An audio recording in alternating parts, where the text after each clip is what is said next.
The year is 1984, and the personal computer revolution is exploding across the sun-baked valleys of Northern California. In the sprawling industrial parks of Santa Clara County, where orange groves once stretched endlessly toward the Santa Cruz Mountains, now rise gleaming glass buildings housing the future of America. Venture capitalists cruise the highways in their BMW sedans, hunting for the next breakthrough that will mint millionaires overnight. The air hums with ambition, thick with the scent of possibility and the ozone from 1,000 computer terminals burning bright into the Pacific night. Among the maze of cubicles and prototype laboratories at Duncan Dynamics, the most prestigious software development firm in all of Silicon Valley, works Malcolm Macbeth, a brilliant programmer whose fingers dance across keyboards with the precision of a concert pianist. His workstation glows with lines of revolutionary code, algorithms that could change how the world interacts with machines forever. The phosphorescent green text reflects in his intense dark eyes as he hunches over his terminal, surrounded by towers of technical manuals and empty coffee cups that bear witness to countless sleepless nights spent pursuing digital perfection. Macbeth's reputation precedes him through every corridor of Duncan Dynamics. At 32, he has already architected 3 of the company's most successful software products, each one pushing the boundaries of what personal computers can achieve. His colleagues speak of him in hushed, reverent tones, the man who can solve impossible problems, who sees patterns in chaos where others see only flickering confusion. But respect is not enough for Malcolm Macbeth. Deep in his chest burns an hunger that no amount of recognition can satisfy, a yearning for something greater than merely being the best programmer in someone else's company. The morning sun streams through the floor-to-ceiling windows of the executive conference room on the 20th floor, casting long shadows across polished mahogany tables where the future of technology is decided daily. Here sits Duncan King, the visionary founder and CEO whose empire spans from artificial intelligence research to cutting-edge graphics processors. At 55, Duncan commands respect through a combination of technical brilliance and business acumen that has made him a legend throughout Silicon Valley. His silver hair is perfectly styled, his tailored suit speaks of old money confidence, and when he speaks about the future of computing, venture capitalists lean forward and write checks with trembling hands. This particular morning, Duncan has summoned his inner circle, his most trusted engineers and project leaders, to announce the company's most ambitious undertaking yet. The conference room fills with the soft murmur of anticipation as a dozen of the valley's brightest minds take their seats around the table. Macbeth enters quietly, his casual jeans and wrinkled button-down shirt marking him as pure technical talent in a room full of business suits.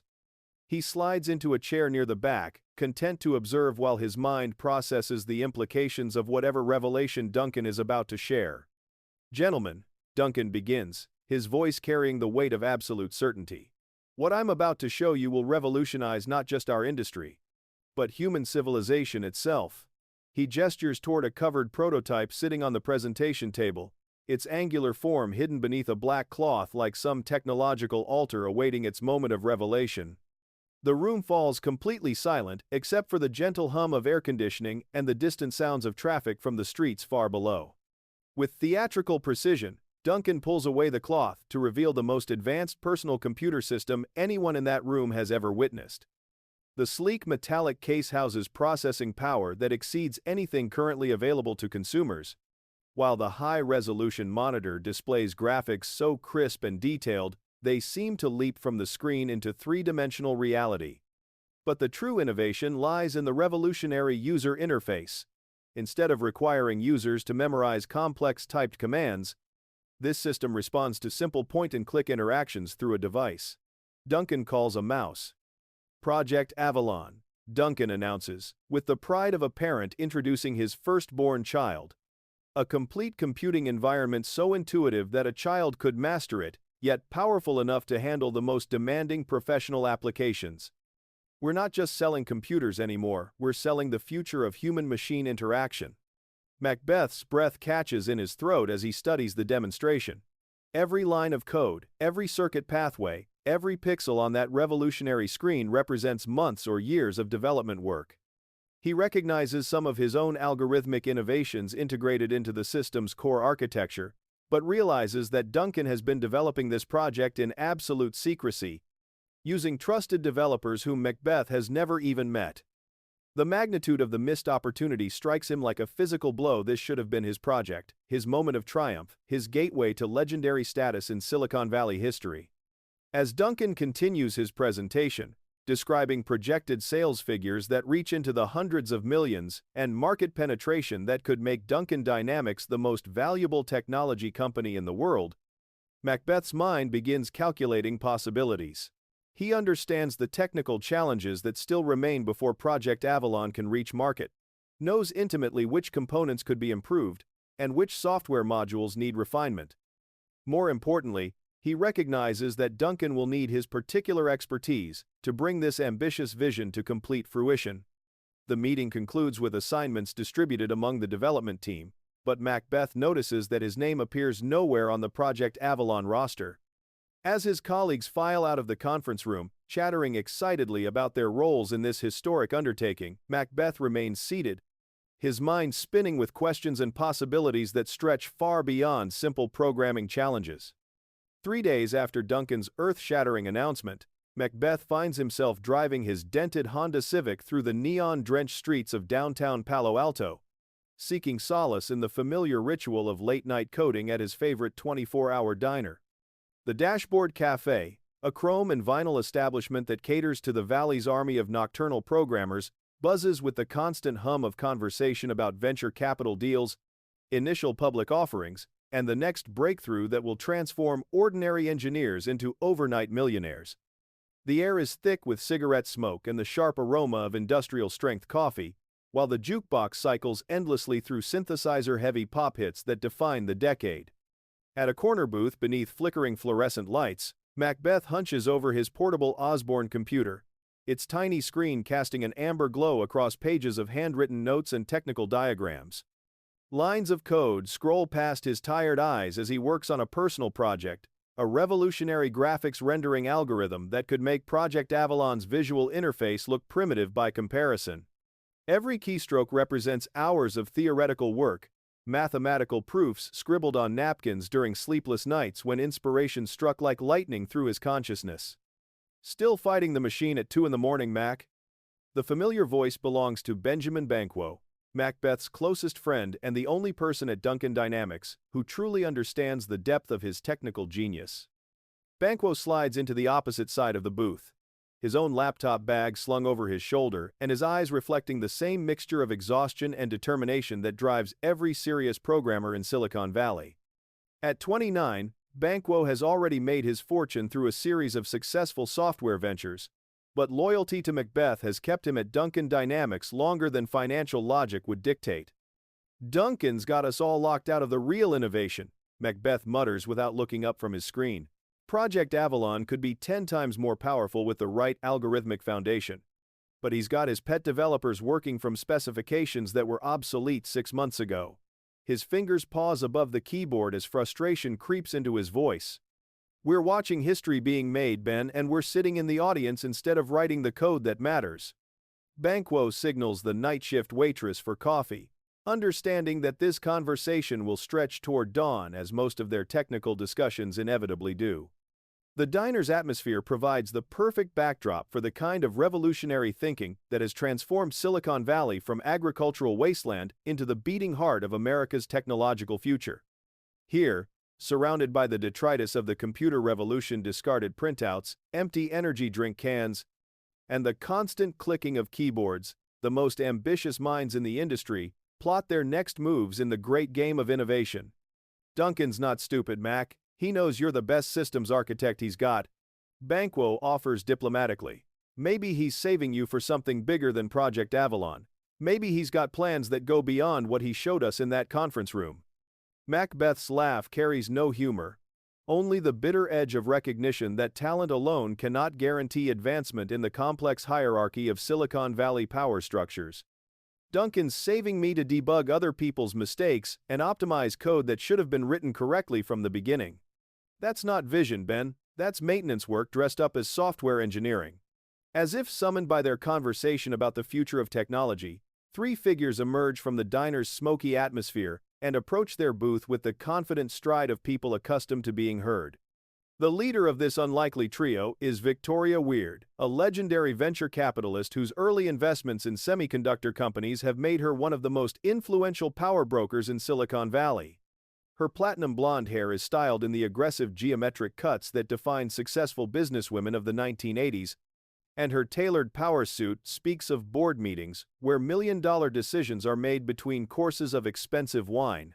Flanking Victoria are her two partners in the investment firm Weird, sisters and associates, Patricia Strange and Helena Unusual, both razor-sharp analysts whose ability to predict technological trends has earned them reputations as the prophetic voices of Silicon Valley's future. Together, this trio has identified and funded more breakthrough technologies than any other venture capital group in Northern California, and their presence in a late-night diner can only mean that they are hunting for the next revolutionary opportunity.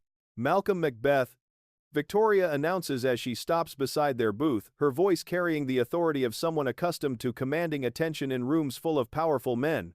The ghost in Duncan's machine. The algorithmic genius who makes everyone else's code look like amateur hour.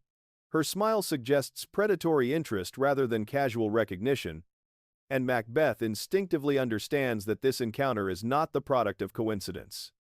Patricia Strange produces a leather portfolio from her briefcase and slides several documents across the table's scarred surface. The papers contain detailed technical analyses of Macbeth's previous work, including proprietary code samples that should exist only in Duncan Dynamics secure development servers. Your compression algorithms increased processing efficiency by 37%, she states with clinical precision. Your user interface innovations reduced learning curves from weeks to hours. Your networking protocols handle data transmission loads that crash competing systems. Helena Unusual leans forward, her dark eyes reflecting the ambition that drives every serious player in Silicon Valley's endless game of technological one-upmanship. Duncan King built his empire on other people's innovations, but you could build something greater. You could create the future instead of just implementing someone else's vision of it. The three women exchange glances that suggest shared knowledge far beyond what they are willing to reveal in a public setting. Victoria reaches into her jacket and produces a business card printed on expensive stock, its surface bearing only a phone number and the cryptic message: "When you're ready to stop being someone else's employee." Project Avalon is just the beginning, Patricia whispers as the trio prepares to leave. But the real revolution requires leadership that Duncan King will never provide. The question, Mr. Macbeth, is whether you have the vision to seize the opportunity when it presents itself. As mysteriously as they appeared, the three venture capitalists vanish back into the diner's smoky atmosphere, leaving Macbeth and Banquo staring at the business card and the technical documents that seem to glow under the harsh fluorescent lighting. The implications of this encounter send electricity through Macbeth's consciousness. These women possess inside information about Duncan Dynamics operations, and their interest in his capabilities suggests possibilities that extend far beyond simple employment opportunities. The digital clock on Macbeth's desk reads 3:47 a.m. as he sits alone in his darkened office at Duncan Dynamics, the building's empty corridors stretching like electronic arteries through the heart of Silicon Valley's sleeping empire. Outside his window, the lights of distant office towers create a constellation of ambition against the California night sky, each glowing rectangle representing another programmer, another entrepreneur, another dreamer working toward technological immortality. The venture capitalist's business card lies beside his keyboard like a talisman, its simple phone number representing possibilities that could reshape not just his career, but the entire landscape of personal computing.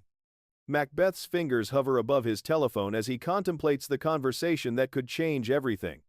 The technical documents provided by Victoria Weird and her associates contain proprietary information that could only have come from inside Duncan Dynamics' most secure development servers, suggesting a network of corporate espionage that reaches into the highest levels of Silicon Valley's power structure.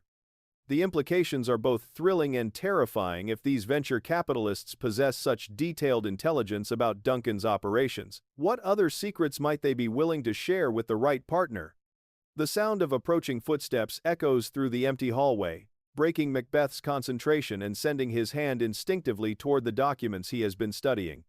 But the familiar rhythm of high heels on polished concrete announces the arrival of Linda Macbeth, his wife, and the most brilliant marketing strategist in the technology industry.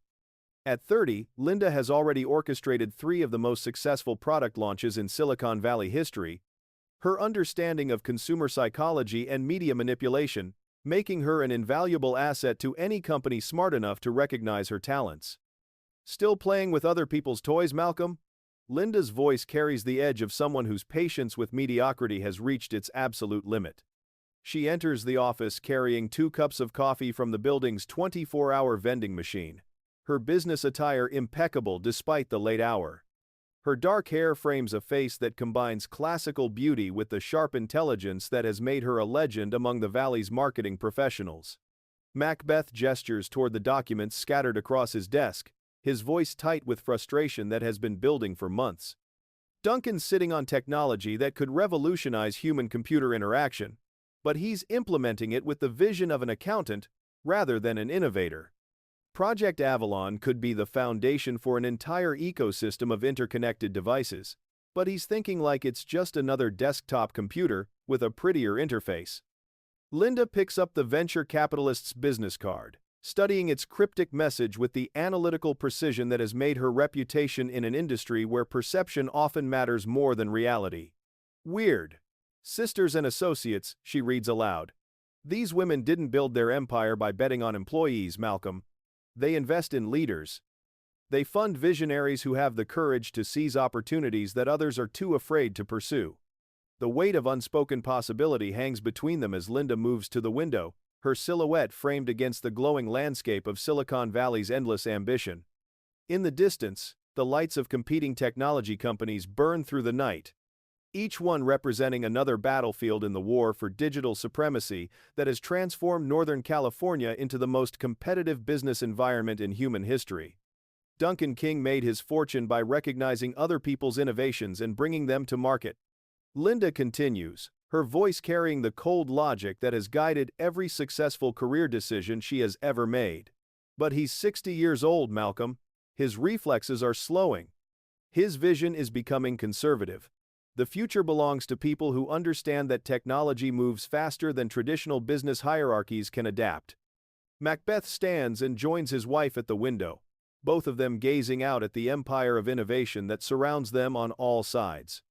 The venture capitalist's offer represents more than just career advancement. It promises the kind of power that could reshape the entire technology industry according to their vision, rather than Duncan's increasingly outdated perspective. What exactly are you suggesting? Macbeth asks, though the dangerous possibilities are already crystallizing in his mind with algorithmic precision.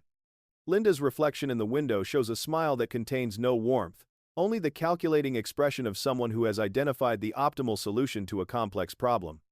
I'm suggesting that sometimes the best way to serve the future is to remove obstacles that prevent it from arriving. Duncan King has had his moment in history. Now it's time for that moment to end. The implications of her words settle over the darkened office like a digital fog, transforming their conversation from theoretical planning into something far more concrete and dangerous. Macbeth realizes that this moment represents a threshold between his old life as a talented employee and a new existence as a power player in Silicon Valley's ruthless game of technological domination.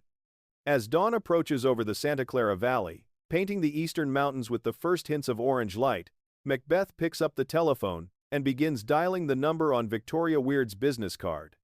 The future of personal computing and his own destiny waits on the other end of that call.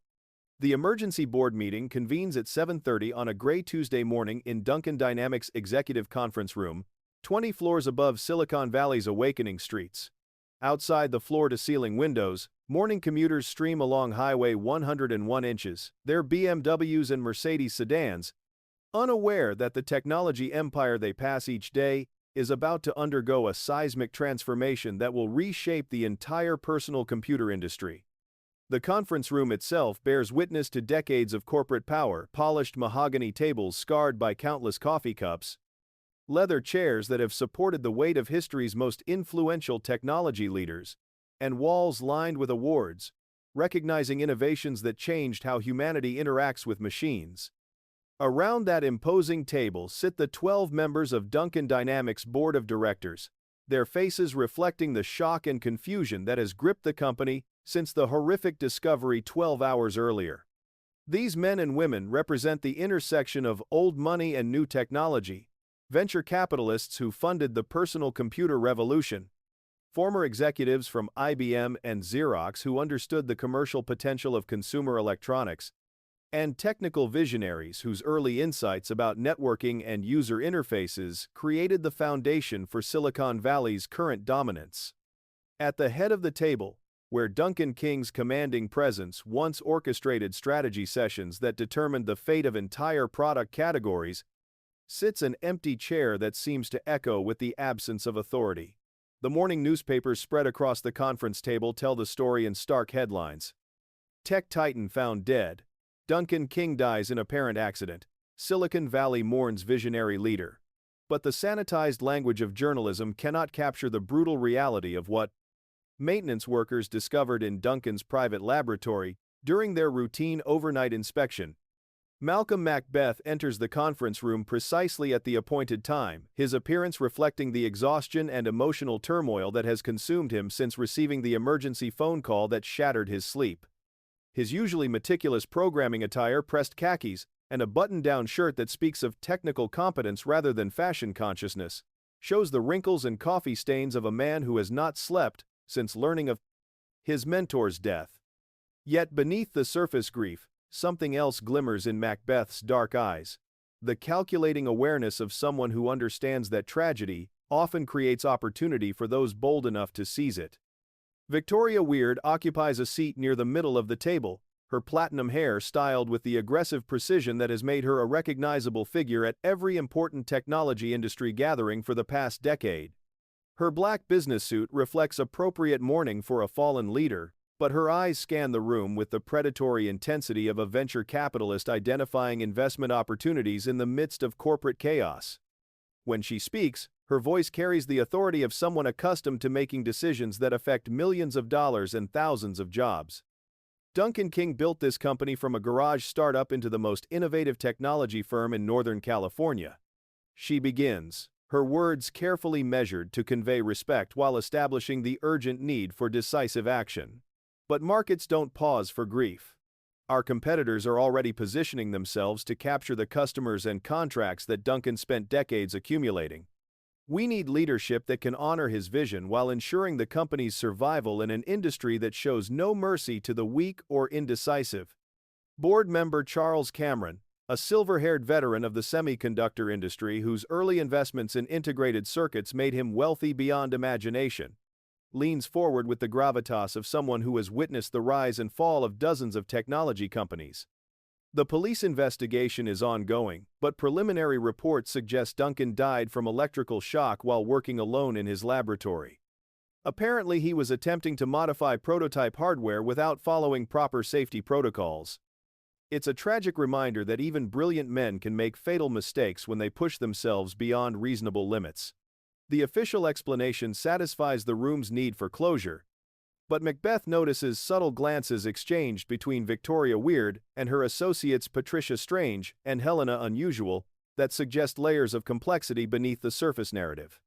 These women possess information that extends far beyond what police investigators have discovered, and their presence on Duncan Dynamics' board of directors now seems less like coincidence and more like strategic positioning for exactly this kind of emergency succession scenario.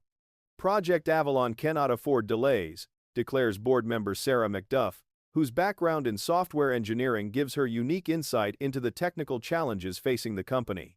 Duncan invested 18 months and $40 million developing that revolutionary user interface, but the codebase remains incomplete. Without proper leadership, we're looking at potential delays that could allow competitors to reach market first with inferior but available products. Macbeth recognizes his moment to speak, understanding that the next few minutes will determine whether he remains a talented employee or ascends to the executive leadership role he has coveted since joining Duncan Dynamics.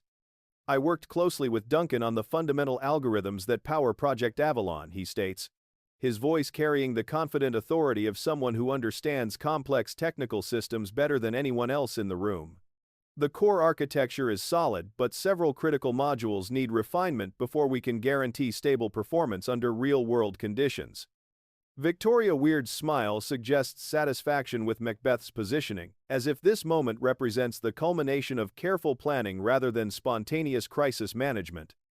Malcolm Macbeth has demonstrated exceptional leadership potential throughout his tenure here. His innovations in compression algorithms and networking protocols have directly contributed to our competitive advantage in multiple product categories. Perhaps it's time to recognize that potential with increased responsibility. The suggestion hangs in the air like electronic anticipation, while board members exchange glances that reflect calculations about corporate politics, market positioning, and the delicate balance between honoring the dead and securing the living company's future. Macbeth feels the weight of history pressing against his shoulders. This moment represents the threshold between his old existence as a brilliant programmer and his new life as a technology industry leader, with the power to shape the future of human-computer interaction. Outside the conference room windows, Silicon Valley continues its relentless pursuit of the next breakthrough, unaware that inside this 20th floor sanctum, the succession of power is unfolding according to plans that were set in motion long before Duncan King's tragic death.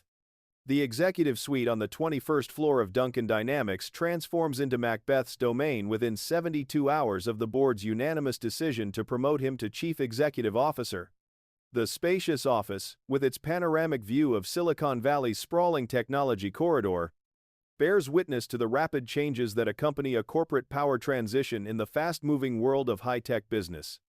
Duncan's personal effects, vintage computer terminals from the industry's pioneering days, framed photographs with legendary figures like Steve Jobs and Bill Gates, and awards recognizing decades of innovation, leadership disappear overnight, replaced by Macbeth's more austere aesthetic of functional efficiency and algorithmic precision.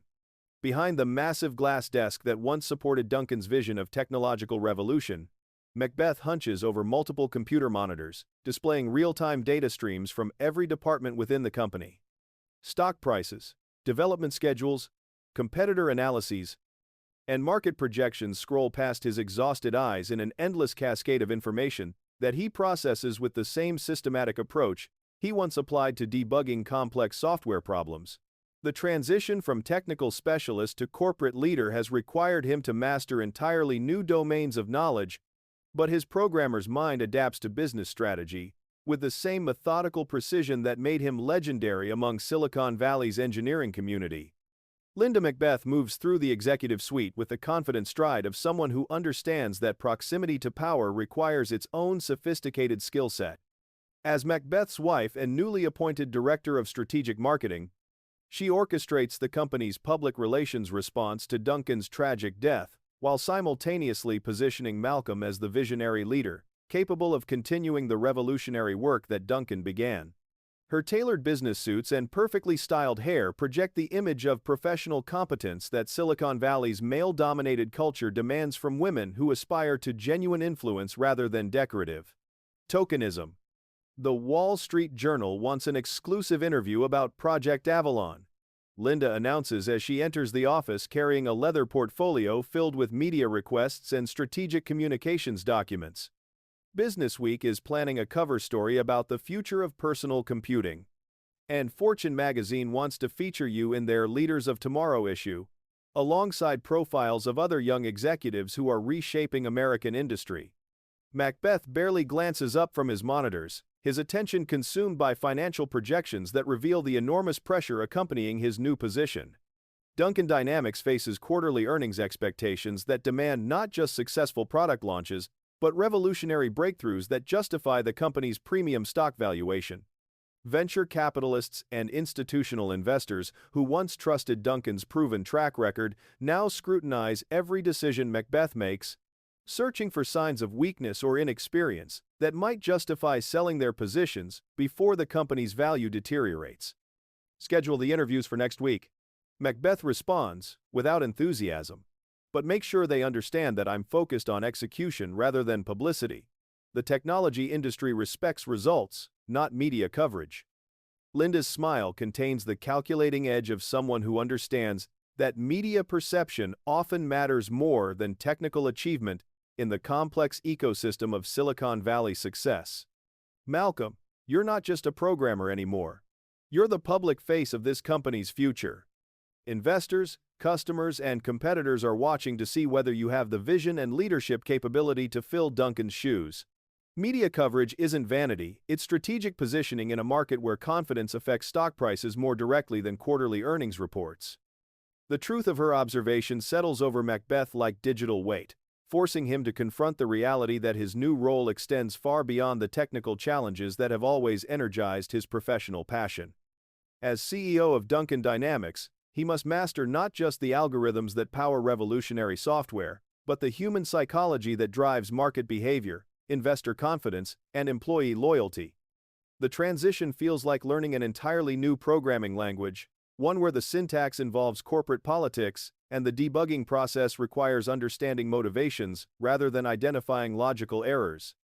Through the office's floor-to-ceiling windows, the lights of competing technology companies create a constellation of corporate ambition across the Santa Clara Valley. Each glowing building represents another group of programmers, engineers, and entrepreneurs working toward breakthroughs that could render Duncan Dynamics innovations obsolete within months. The personal computer industry moves with ruthless speed, and companies that fail to anticipate the next technological shift often discover that their market leadership evaporates faster than venture capital funding during economic downturns. Benjamin Banquo arrives at the executive suite, carrying a briefcase filled with technical specifications and project timelines that demand Macbeth's immediate attention. As the newly appointed director of software development, Banquo has assumed responsibility for coordinating the programming teams that must transform Project Avalon from experimental prototype into market-ready product. His friendship with Macbeth spans nearly a decade, but their relationship has grown complicated as corporate hierarchy creates professional distance between equals who once collaborated as peers on complex technical challenges. The graphics rendering module is 3 weeks behind schedule, Banquo reports as he spreads technical documents across Macbeth's desk. The networking protocols need optimization before they can handle the data loads we're projecting for commercial deployment. And the user interface team is requesting additional development resources to implement the advanced features that marketing promised to our beta customers. Macbeth studies the project timelines with the same intensity he once applied to analyzing competitor products for vulnerabilities that Duncan Dynamics could exploit through superior engineering. But the numbers reveal challenges that extend beyond technical problem-solving into resource allocation decisions that could determine the company's survival in an increasingly competitive marketplace. What about the compression algorithms? Macbeth asks, focusing on the technical domain, where his expertise provides the greatest competitive advantage.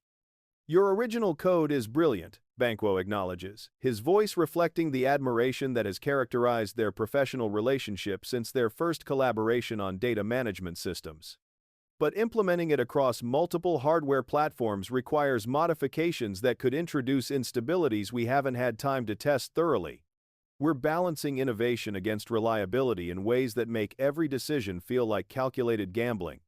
The complexity of managing large-scale software development projects forces Macbeth to confront the limitations of individual brilliance in an industry that increasingly demands coordinated team efforts.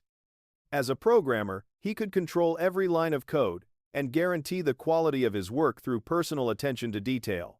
As CEO, he must trust other people's technical judgment while accepting responsibility for mistakes that could cost millions of dollars and destroy the company's reputation among customers who expect revolutionary products to work flawlessly from the moment they remove them from retail packaging. Linda interrupts their technical discussion with news that sends electricity through the executive suite's atmosphere. Victoria Weird called from her car phone. She's driving up from Menlo Park with documents that require your immediate signature. Something about accelerated development funding and strategic partnership opportunities that can't wait for normal business hours. Victoria Weird arrives at Duncan Dynamics 47 minutes after her cryptic phone call. Her black Porsche 911 Turbo cutting through Silicon Valley's evening traffic with the aggressive precision that has made her legendary among venture capitalists who view time as their most valuable commodity. The building's security guards recognize her immediately, Her platinum hair and predatory business instincts have made her a fixture at every significant technology industry event for the past decade. She strides through the marble-lined lobby carrying a titanium briefcase that contains documents capable of reshaping the entire personal computer landscape according to her carefully orchestrated vision. In the executive suite, Macbeth paces behind his glass desk while studying financial projections that reveal the enormous stakes accompanying every decision he makes as Duncan Dynamics' new CEO. The company's quarterly earnings report looms like an electronic sword over his consciousness, demanding not just competent management, but revolutionary breakthroughs that justify investor confidence in his leadership capability. Outside his windows, the lights of competing technology firms create a galaxy of corporate ambition stretching from Palo Alto to San Jose, each glowing rectangle representing another team of engineers working toward innovations that could render his company's products obsolete overnight. Linda Macbeth occupies the leather sofa adjacent to Macbeth's desk. Her attention focused on media strategy documents that could transform her husband from unknown programmer into Silicon Valley's newest celebrity executive. The technology industry's fascination with charismatic leadership has created opportunities for savvy marketing professionals who understand how to craft personal narratives that capture public imagination while driving stock prices toward unprecedented heights. Her background in consumer psychology provides unique insight into the emotional factors that influence purchasing decisions in markets, where technical specifications often matter less than perceived innovation. Victoria's timing is perfect, Linda observes as she reviews interview requests from major business publications. The industry press is hungry for stories about young visionaries who represent the future of American technology. Position this meeting as evidence that serious investors recognize your potential to surpass even Duncan's accomplishments. Benjamin Banquo enters the executive suite, carrying printouts that reveal disturbing anomalies in Project Avalon's development timeline, his usual confidence replaced by the cautious concern of someone who has discovered information that challenges official explanations. As director of software development, he has access to technical documentation that most employees never see, including detailed records of every modification made to the company's proprietary algorithms during the weeks preceding Duncan's tragic death. "Mac, we need to talk about these code changes," Banquo announces as he spreads technical documents across the conference table. Someone accessed the Project Avalon source files using Duncan's security credentials during the 48 hours before his accident. The modifications are subtle, but they introduce vulnerabilities that could compromise system stability under specific conditions. Macbeth's attention shifts from financial projections to the technical evidence that Banquo has discovered, his programmer's instincts immediately recognizing the implications of unauthorized access to critical software components. The possibility that Duncan's death might be connected to corporate espionage sends electricity through his consciousness, transforming what seemed like tragic accident into something far more complex and dangerous. "What kind of vulnerabilities?" Macbeth asks, his voice tight with the controlled tension of someone who understands that technical details often determine the difference between corporate success and catastrophic failure. Banquo points to specific lines of code highlighted in red ink, his finger tracing algorithmic pathways that reveal sophisticated understanding of the system's architecture. Buffer overflow conditions that could crash the entire network under heavy data loads. Memory leaks that would gradually degrade performance until the system becomes unusable. These aren't random errors, they're carefully crafted sabotage designed to look like programming mistakes. The revelation hangs in the air like digital poison, forcing Macbeth to confront possibilities that extend far beyond simple technical challenges into realms of corporate warfare, where competing companies use any available weapon to destroy each other's market positioning. Silicon Valley's competitive environment has always rewarded aggressive tactics, but the stakes surrounding Project Avalon's revolutionary user interface technology have apparently escalated beyond conventional business rivalry into something resembling industrial warfare. Victoria Weird's arrival interrupts their technical discussion, her entrance into the executive suite accompanied by the confident energy of someone who possesses information that could reshape the entire conversation. She places her titanium briefcase on Macbeth's desk and produces documents that bear the official seals of multiple government agencies, their content suggesting connections between Duncan Dynamics and defense contracts that extend far beyond civilian personal computer development.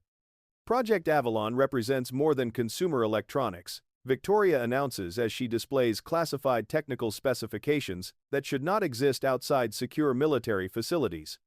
The networking protocols that your team developed have applications in command and control systems that could revolutionize how the Pentagon coordinates global operations. The Department of Defense is prepared to fund accelerated development in exchange for exclusive access to the underlying technology. Macbeth studies the government contracts with growing amazement, realizing that Duncan had been negotiating military applications for their civilian innovations without informing even his most trusted technical staff. The financial implications are staggering. Defense budgets operate according to entirely different economic principles than consumer markets, with cost-plus contracts that guarantee profitability regardless of development expenses. Linda's eyes reflect the calculating intelligence that has made her reputation among Silicon Valley's marketing professionals. Military contracts provide steady revenue streams that insulate technology companies from consumer market volatility, but they also require security clearances and government oversight that could restrict our ability to pursue commercial opportunities. Not if we structure the relationship properly. Victoria responds with the predatory smile of someone who has identified the optimal solution to a complex strategic problem. Separate development teams, isolated codebases, and carefully managed information flow between civilian and military applications. The Pentagon gets their command and control systems, consumers get their revolutionary personal computers, and Duncan Dynamics becomes the most valuable technology company in American history.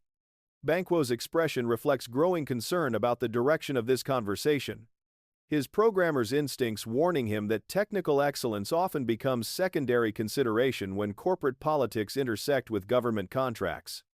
What happens to our civilian products if military requirements start driving development priorities?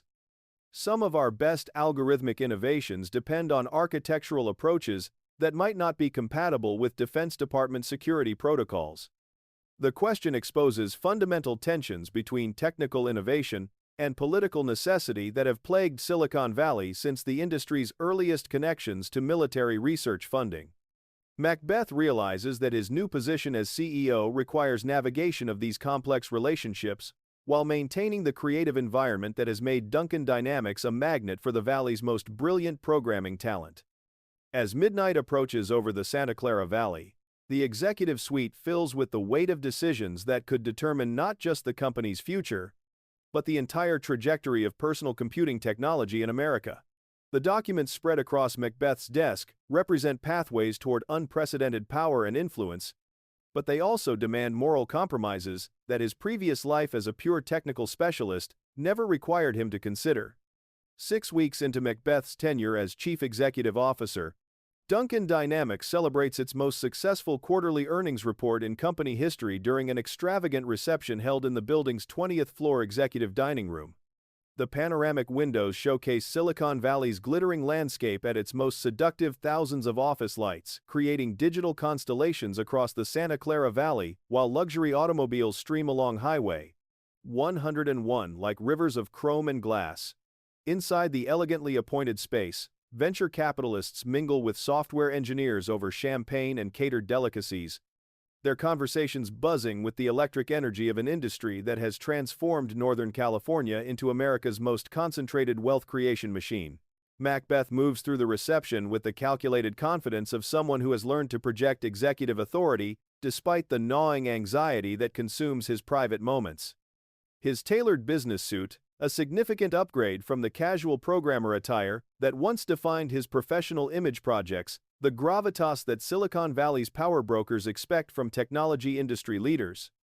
Yet beneath the surface composure, his dark eyes dart constantly across the room, cataloging potential threats with the systematic precision that once characterized his approach to debugging complex software systems. The guest list represents a carefully curated cross-section of Silicon Valley's most influential figures, board members whose investment decisions could reshape entire market sectors, technology journalists whose reviews determine product success or failure, and competing executives whose strategic moves require constant monitoring. Each conversation carries the potential for corporate intelligence gathering, alliance building, or the kind of casual revelation that could provide competitive advantage in an industry where information often proves more valuable than actual innovation. Linda Macbeth orchestrates the evening's social dynamics with the sophisticated expertise that has made her legendary among the Valley's marketing professionals. Her black cocktail dress and diamond jewelry reflect the elevated status that accompanies her husband's rise to power, but her sharp intelligence remains focused on identifying opportunities to strengthen their position within Silicon Valley's complex hierarchy of influence and reputation. She guides conversations toward topics that showcase Macbeth's vision for the future of personal computing while deflecting questions about Duncan King's tragic death or the circumstances surrounding the leadership. Transition. Project Avalon's beta testing results exceed every performance metric we established during the development phase. Macbeth announces to a cluster of venture capitalists whose early investments in personal computer technology have made them wealthy beyond conventional measurement. We're not just delivering faster processing or better graphics, we're fundamentally changing how humans interact with information systems. The assembled investors nod with the satisfied expressions of people who recognize the language of revolutionary breakthrough, but Macbeth notices that several key figures remain absent from tonight's celebration. Most significantly, Benjamin Banquo has declined to attend the reception, despite his prominent role as director of software development, citing urgent technical issues that require his immediate attention in the company's secure development laboratories. Victoria Weird approaches Macbeth's group, carrying a crystal champagne flute and wearing the predatory smile that has become her signature expression during moments of strategic maneuvering. Her platinum hair catches the reception's ambient lighting like spun metal, and her tailored evening wear projects the kind of expensive sophistication that venture capitalists use to signal their elevated position within Silicon Valley's social stratification. Malcolm, your technical leadership has transformed Duncan Dynamics into the most innovative company in the personal computer industry, she declares with the authority of someone whose investment decisions carry weight throughout the technology ecosystem. But innovation requires more than brilliant algorithms, it demands the courage to eliminate obstacles that prevent revolutionary ideas from reaching their full potential. The comment carries implications that extend beyond simple business strategy into realms of corporate politics, where success often depends on neutralizing threats before they can develop into serious challenges. Macbeth understands that Victoria's words contain coded references to problems that require solutions, extending beyond traditional management approaches. Through the reception's elegant atmosphere, Macbeth spots Charles Cameron engaged in intense conversation with Patricia Strange and Helena Unusual, their body language suggesting the kind of confidential discussion that could reshape board dynamics or market positioning. These veteran technology industry figures possess institutional memory that spans decades of corporate warfare, and their collective expertise in identifying emerging threats makes their opinions particularly valuable during periods of rapid change. As the evening progresses, Macbeth becomes increasingly aware of Banquo's conspicuous absence from an event where his technical expertise would normally make him a center of attention.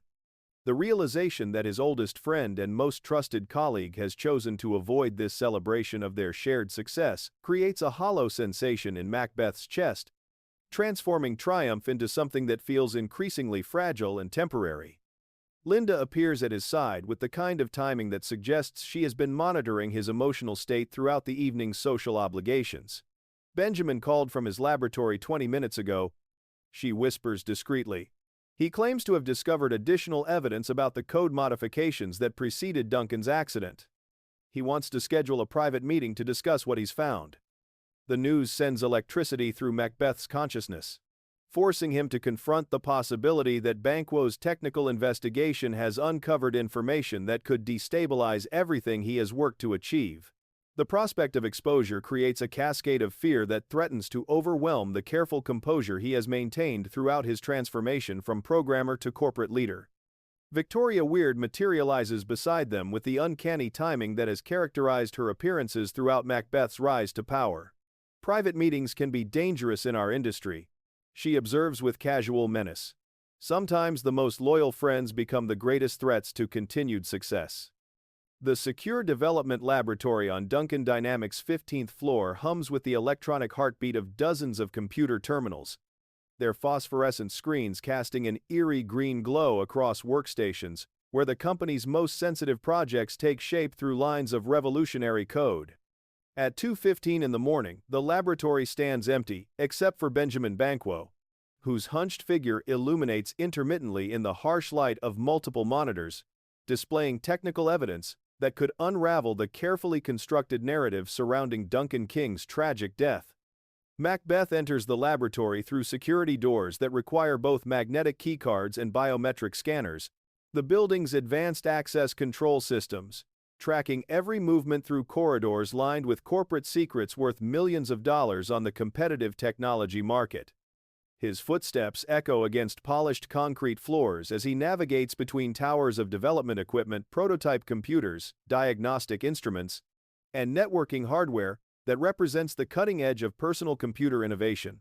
"You said you found something, Ben," Macbeth announces as he approaches Banquo's workstation, his voice carrying forced casualness that fails to mask the underlying tension, consuming his consciousness. Since receiving the urgent phone call that summoned him to this midnight meeting. "Something about the code modifications that you think I need to see." Banquo swivels in his ergonomic chair, his face reflecting the exhaustion of someone who has spent weeks pursuing technical mysteries that lead toward increasingly disturbing conclusions. The printouts scattered across his workspace contain forensic analyses of Project Avalon's source code, revealing patterns of modification that demonstrate sophisticated understanding of the system's most critical vulnerabilities. "Mac, these aren't random sabotage attempts," Banquo begins, his programmer's instincts driving him toward logical conclusions despite their personal implications. "Someone with administrative access systematically introduced instabilities designed to trigger catastrophic failures under specific conditions. But here's what's really disturbing: the modifications were made using security credentials that should have been impossible to compromise." Macbeth studies the technical evidence with the same methodical approach he once applied to solving complex algorithmic challenges, but the data reveals patterns that force him to confront possibilities extending far beyond simple corporate espionage.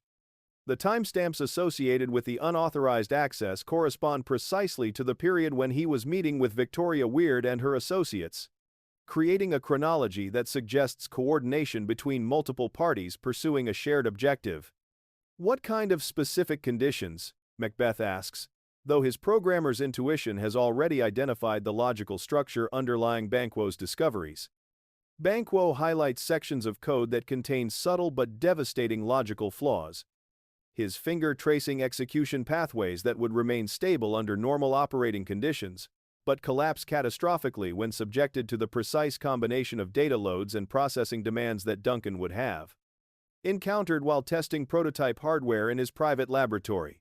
The vulnerabilities were crafted to activate only when someone attempted to run comprehensive system diagnostics on the networking module. Banquo explains with growing excitement as technical puzzle pieces align in his consciousness. Duncan died because he was trying to debug problems that someone else deliberately introduced into the codebase. This wasn't an accident, Mac, it was murder disguised as technical incompetence. The revelation hangs between them like digital poison, transforming the laboratory's atmosphere from collegial collaboration into something far more dangerous and complex. Macbeth realizes that Banquo's investigation has uncovered evidence that could expose the entire conspiracy surrounding Duncan's death, destroying not just his own career, but potentially triggering criminal investigations that would reach into the highest levels of Silicon Valley's venture capital community. "Ben, you need to be very careful about making accusations like that," Macbeth warns, his voice dropping to the controlled whisper of someone who understands that certain conversations could be monitored by corporate security systems or industrial espionage operations. The technology industry is built on paranoia and competitive intelligence gathering. Sometimes patterns that look like conspiracy are just the natural result of multiple companies pursuing similar innovations simultaneously. But Banquo's programmer mind has already locked onto the logical inconsistencies that prove deliberate sabotage rather than coincidental technical problems.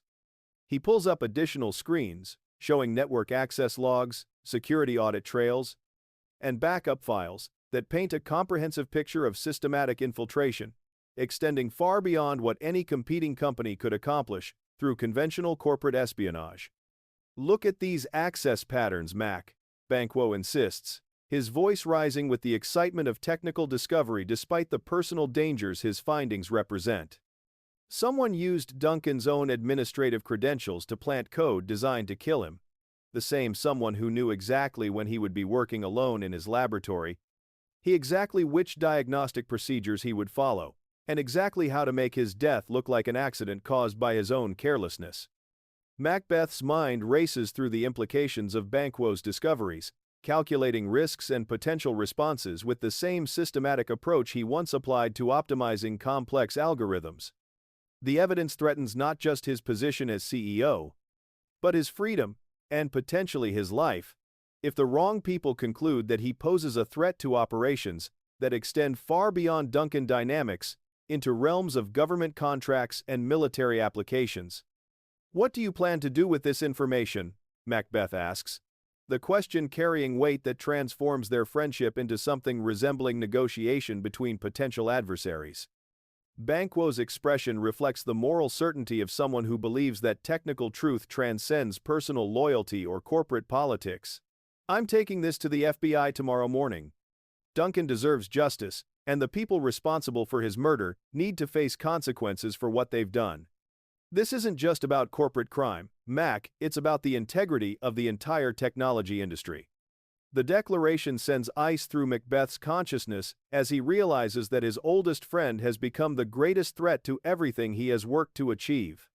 Banquo's evidence could unravel the carefully constructed narrative that has elevated Macbeth to unprecedented power within Silicon Valley's hierarchy, replacing corporate success with criminal prosecution, and destroying not just his career, but his marriage, his reputation, and his future. "Ben, think about what you're suggesting," Macbeth pleads, desperation creeping into his voice despite his efforts to maintain executive composure. Federal investigations destroy companies even when they find no evidence of wrongdoing. Stock prices collapse, employees lose their jobs, and competitors capture market share that takes years to recover. You could be condemning thousands of innocent people to unemployment because you've identified patterns that might have perfectly legitimate explanations. But Banquo's moral compass has locked onto true north with the unwavering precision that has characterized his approach to every technical challenge throughout their decade-long friendship. "Some things matter more than stock prices or market positioning, Mac. Duncan King built this company on principles of technical excellence and ethical behavior.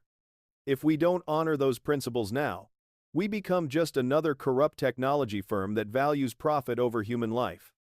The laboratory's electronic humming seems to intensify as Macbeth contemplates options that extend far beyond conventional business decision-making into territories that would have been unimaginable during his previous existence. As a pure technical specialist, the transformation from programmer to CEO has required him to master domains of knowledge that include not just software engineering and market strategy, but the darker arts of corporate survival in an industry where competitors use every available weapon to destroy each other's market positioning. The tension in Duncan Dynamics' secure development laboratory reaches critical mass as Macbeth realizes that Benjamin Banquo's investigation has uncovered evidence capable of destroying everything he has worked to achieve during the past 2 months.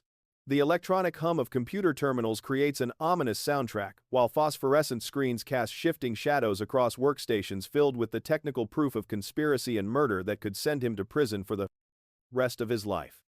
"Ben, you need to be very careful about the conclusions you're drawing," Macbeth warns, his voice carrying the measured tone of someone attempting to maintain rational discourse while calculating the optimal response to an existential threat. Corporate espionage is common in Silicon Valley, but murder accusations require evidence that would satisfy criminal investigators, not just suspicious programmers.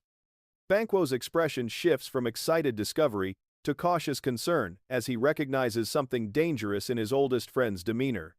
The camaraderie that has characterized their decade-long professional relationship begins to evaporate, replaced by the kind of wariness that emerges when trust encounters information that challenges fundamental assumptions about people we think we understand completely.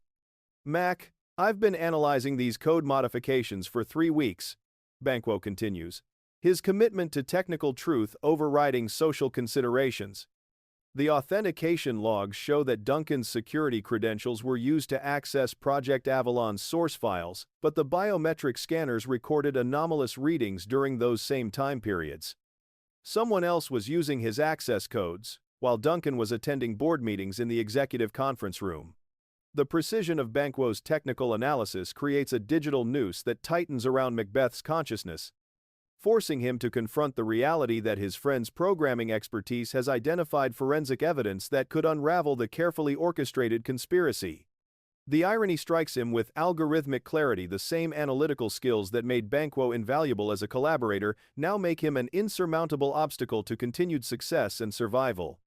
Macbeth moves closer to Banquo's workstation, ostensibly to examine the technical evidence more closely, but actually to position himself within striking distance should the conversation require more direct resolution.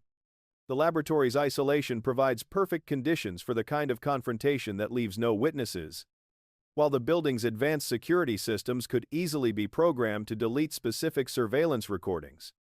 What exactly are you planning to do with this information? Macbeth asks, his tone carefully neutral despite the calculations racing through his mind. Banquo's programmer instincts have always prioritized logical problem-solving over political considerations, making him dangerous in situations where technical truth conflicts with corporate necessity. I'm documenting everything for submission to the Santa Clara County Sheriff's Department, he announces, with the moral certainty of someone who believes that justice represents a higher priority than friendship or professional loyalty. Duncan deserved better than to die because someone wanted to steal his company. The declaration seals Banquo's fate with mathematical precision, transforming Macbeth's oldest friend into an enemy whose elimination has become essential for survival. The weight of necessary action settles over Macbeth's consciousness like digital gravity, forcing him to embrace possibilities that his previous life as a pure technical specialist never required him to consider. Ben, I think you should reconsider, Macbeth suggests with deceptive calm. Corporate investigations could expose proprietary information that gives our competitors advantages we've spent years developing. Maybe there's a way to handle this internally, through channels that protect the company's interests while still addressing your concerns about Duncan's death. But Banquo's commitment to technical truth has already progressed beyond the point where political compromise remains possible. Mac, someone murdered our friend and mentor to steal control of this company. I can't pretend that didn't happen just to protect stock prices or development schedules. Macbeth realizes that further persuasion would be futile, leaving him with only one viable option for preserving the life he has constructed from ambition and conspiracy. His hand moves toward the emergency power switch that controls the laboratory's main electrical systems, while his programmer's mind calculates the precise sequence of actions required to stage an accident that would eliminate Banquo while providing plausible explanations for investigators. The laboratory's high-voltage development equipment offers multiple possibilities for electrocution scenarios that would appear consistent with the kind of technical mishap that claimed Duncan's life. Macbeth's intimate knowledge of the facility's power distribution systems provides tactical advantages, while the late hour ensures minimal probability of interruption during the critical minutes required to complete his task. I'm sorry it has to end this way, Ben, Macbeth whispers as he reaches for the electrical controls that will transform his oldest friend into another casualty of Silicon Valley's ruthless competition for technological supremacy.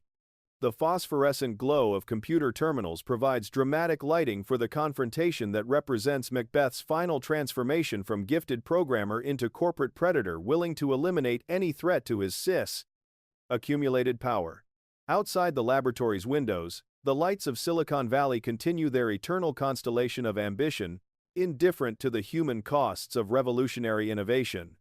In the distance, the first hints of dawn begin painting the eastern mountains with pale orange light, marking the end of another night in the valley, where the future is manufactured through equal measures of genius and ruthless determination.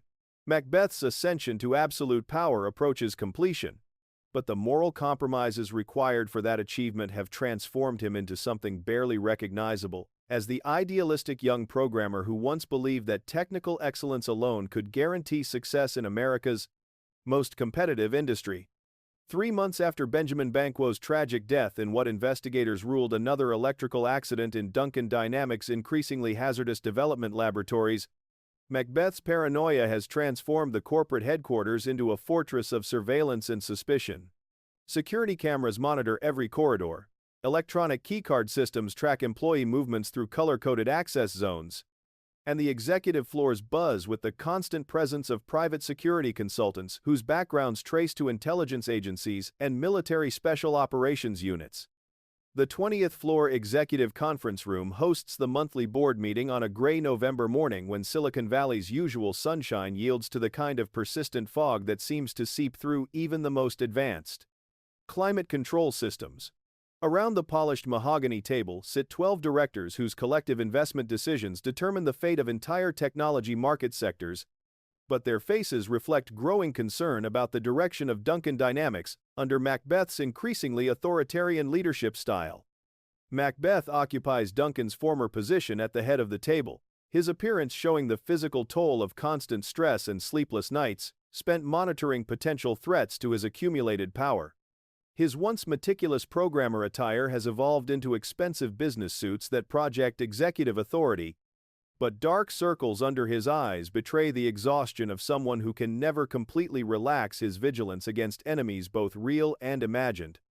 Project Avalon's commercial launch exceeded every sales projection we established during the development phase. Macbeth announces, gesturing toward financial charts that display revenue figures reaching unprecedented heights. Consumer response to our revolutionary user interface has created market demand that our manufacturing partners struggle to satisfy. We're not just selling computers, we're selling the future of human-digital interaction. The impressive numbers provide temporary validation for Macbeth's leadership, but board members exchange glances that suggest underlying concerns about the methods required to achieve such dramatic success. Victoria Weird studies quarterly reports through designer reading glasses, her platinum hair styled with the aggressive precision that has made her a recognizable figure at every important Silicon Valley gathering for the past decade. Remarkable results, Malcolm. She acknowledges with the calculating tone that has characterized her communications since orchestrating his rise to power. But sustainable growth requires more than brilliant quarterly performance. The technology industry demands consistent innovation that stays ahead of competitive threats, and our intelligence sources indicate that several major companies are developing user interfaces that could challenge Project Avalon's market dominance. The warning carries implications that extend beyond simple business competition into realms of corporate warfare where companies use industrial espionage, employee recruitment raids, and strategic patent litigation to destroy each other's market positioning. Macbeth's programmer instincts recognize the logical structure underlying Victoria's concern, but his executive responsibilities require responses that extend far beyond technical problem-solving. Board member Charles Cameron leans forward with the gravitas of someone whose decades in the semiconductor industry have provided intimate knowledge of how quickly technological advantages can evaporate when competitors identify superior approaches. We've lost 2 senior engineers to Apple Computer during the past month, he reports with obvious concern. 3 more accepted positions at IBM's personal computer division. The talent drain could compromise our development timeline for next-generation products. Macbeth's jaw tightens as he processes information that threatens the carefully constructed empire he has built through conspiracy and murder. The departure of key technical personnel represents more than simple employee turnover. It suggests systematic recruitment efforts by competitors who recognize that Duncan Dynamics innovations depend on specific individuals whose expertise cannot be easily replaced. What kind of recruitment packages are they offering? Macbeth asks, his voice carrying the controlled tension of someone who understands that talent wars in Silicon Valley often determine which companies survive technological transitions.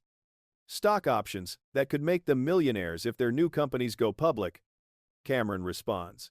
Signing bonuses that exceed annual salaries, and research budgets that allow unlimited exploration of experimental technologies without quarterly earnings pressure.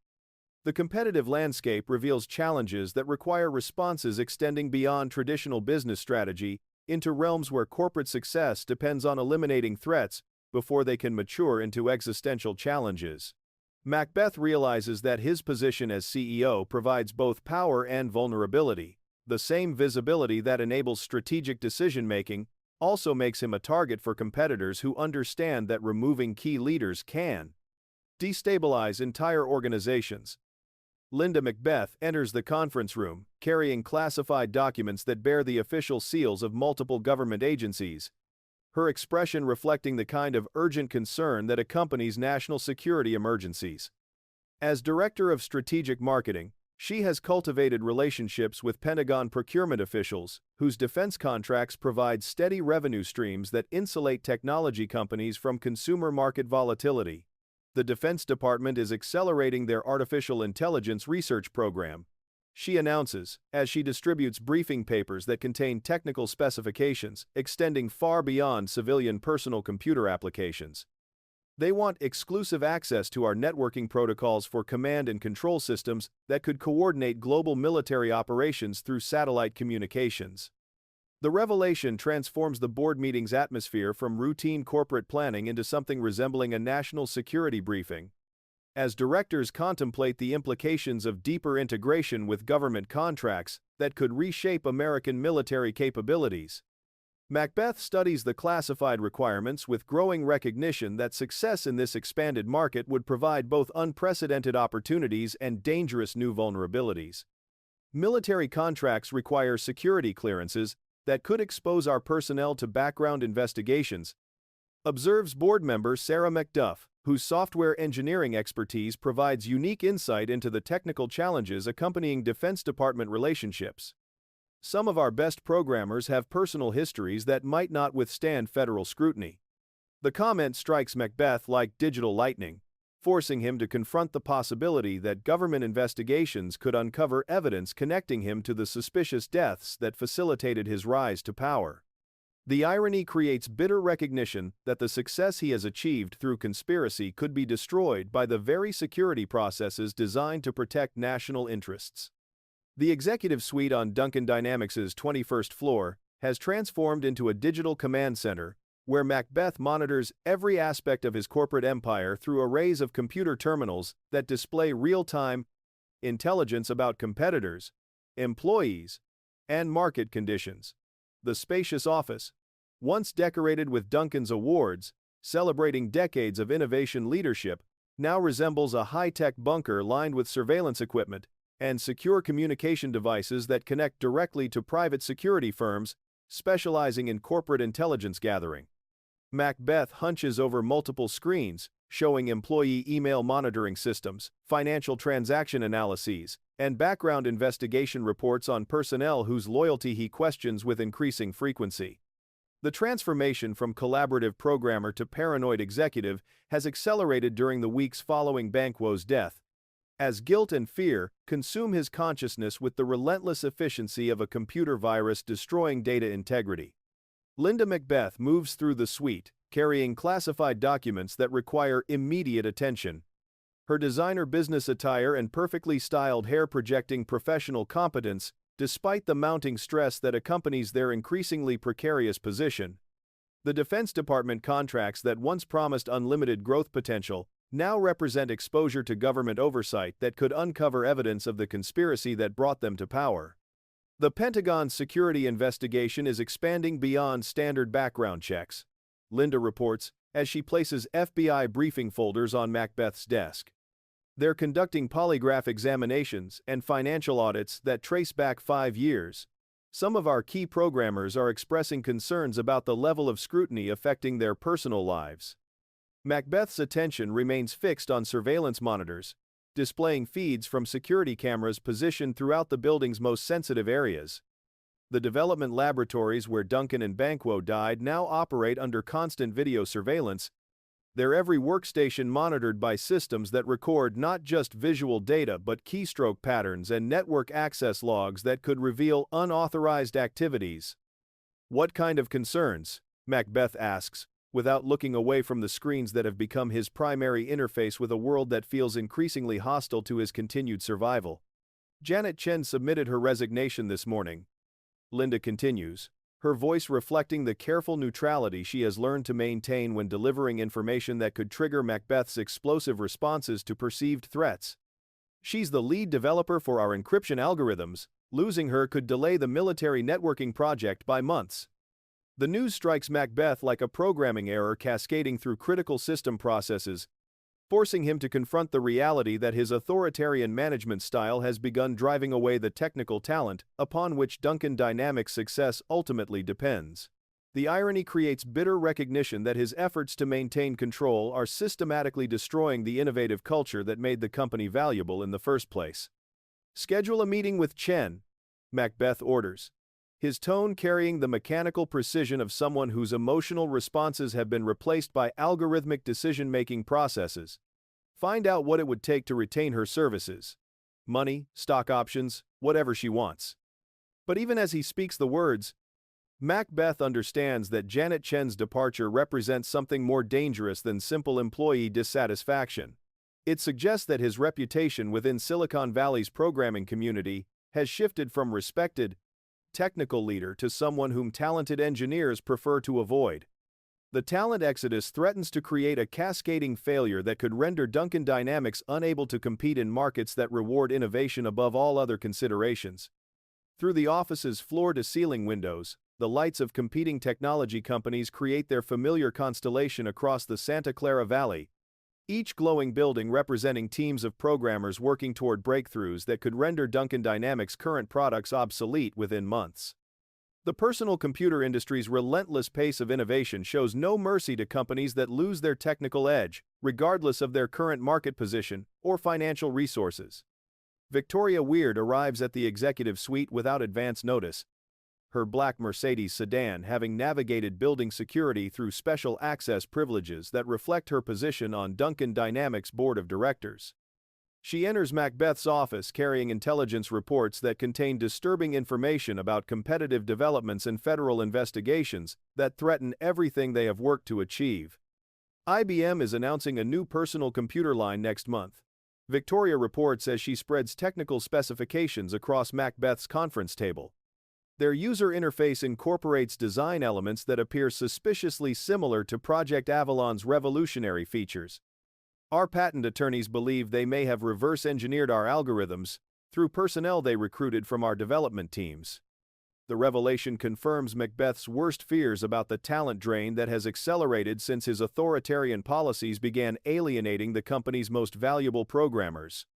The possibility that former employees might be sharing proprietary information with competitors creates security vulnerabilities that extend far beyond normal business competition into realms of industrial espionage and trade secret theft. "What about the federal investigation?" Macbeth asks, his voice tight with the controlled tension of someone who recognizes that government scrutiny represents an existential threat to his carefully constructed corporate identity.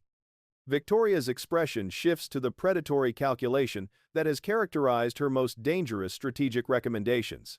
FBI agents interviewed 3 former Duncan Dynamics employees yesterday. They're asking questions about the circumstances surrounding Duncan King's death and Benjamin Banquo's subsequent accident.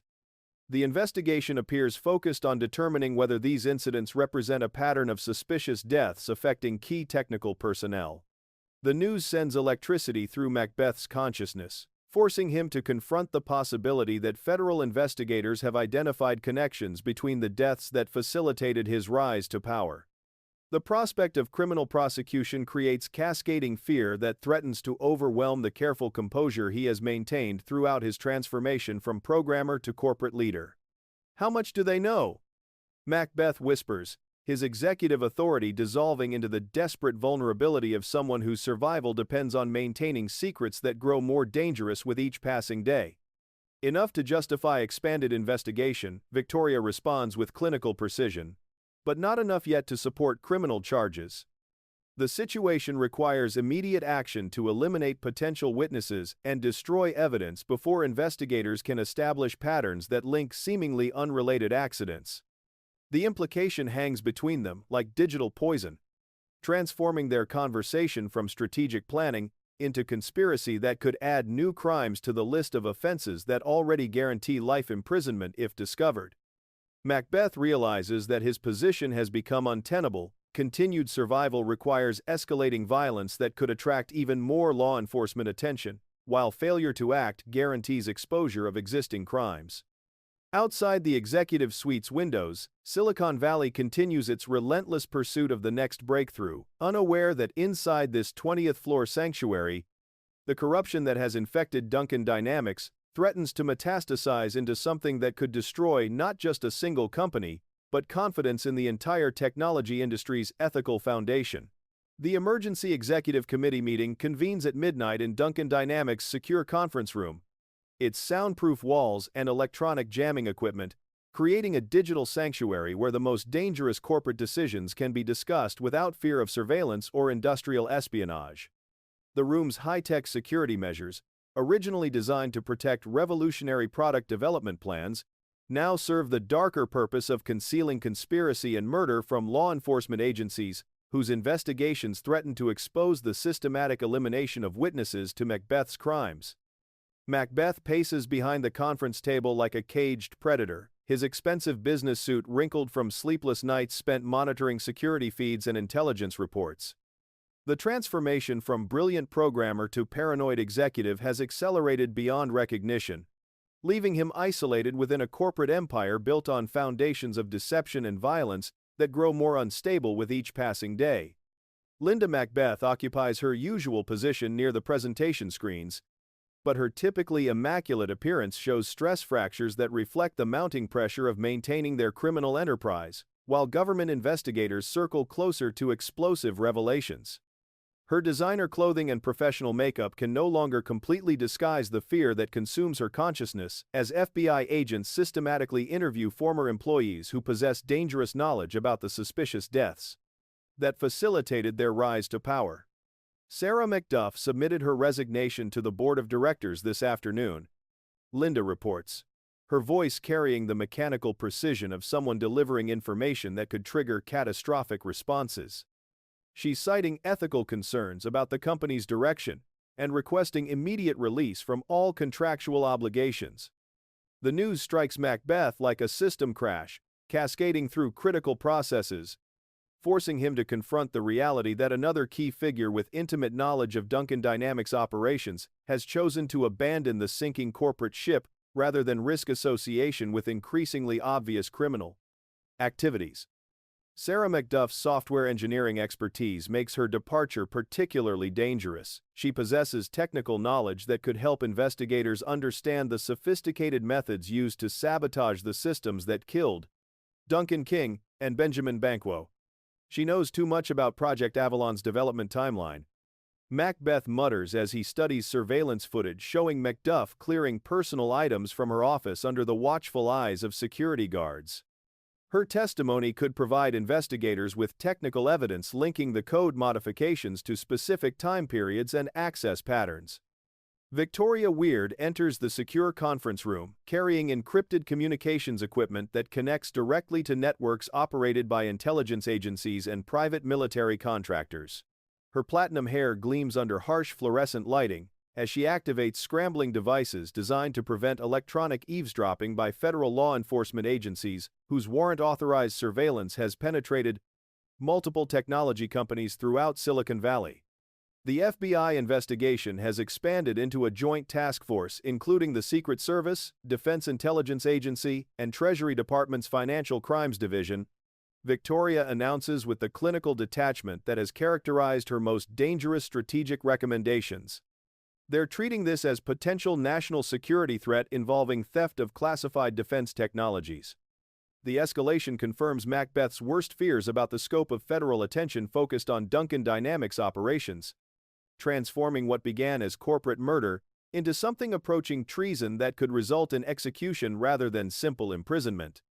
The irony creates bitter recognition that his ambition to control revolutionary technology has attracted exactly the kind of government scrutiny that makes survival increasingly impossible. Macduff represents the most immediate threat, Victoria continues, her voice carrying the matter-of-fact tone of someone discussing routine business problems rather than additional murder. Her resignation gives her freedom to cooperate with federal investigators without corporate loyalty concerns. She could provide technical testimony that establishes definitive timelines linking system modifications to Duncan's death.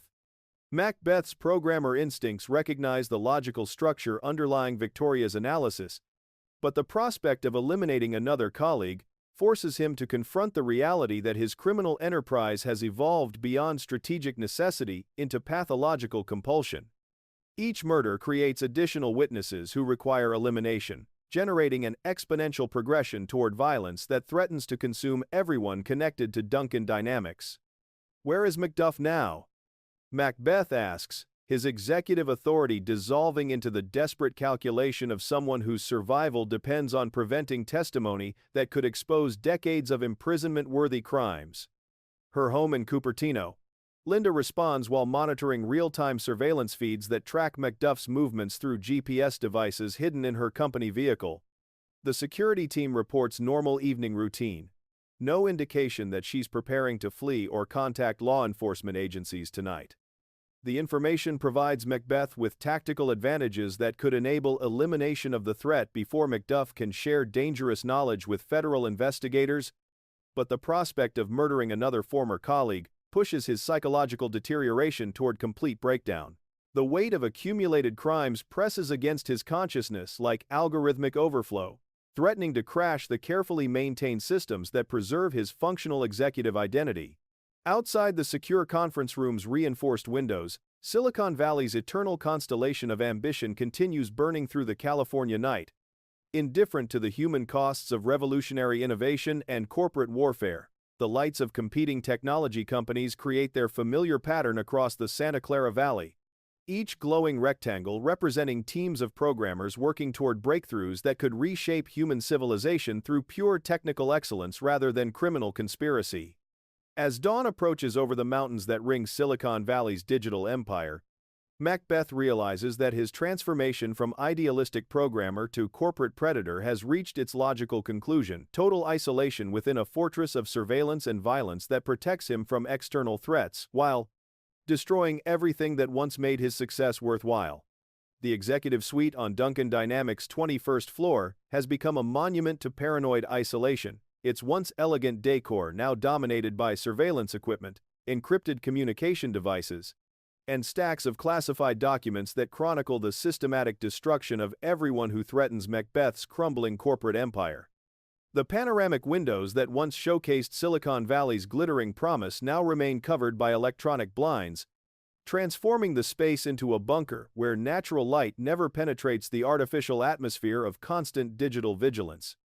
At 3:17 in the morning, Linda Macbeth wanders through the darkened office complex in her silk nightgown, her bare feet silent against polished concrete floors as she navigates between workstations filled with evidence of corporate conspiracy and murder. The transformation from sharp-minded marketing strategist to sleepwalking specter reflects the psychological toll of maintaining criminal secrets that have grown too heavy for conscious minds to bear during waking hours. Her hands move through the motions of washing blood from her palms. Though no stains mar her perfectly manicured fingers, the guilt that consumes her consciousness creates sensory hallucinations more vivid than any physical evidence.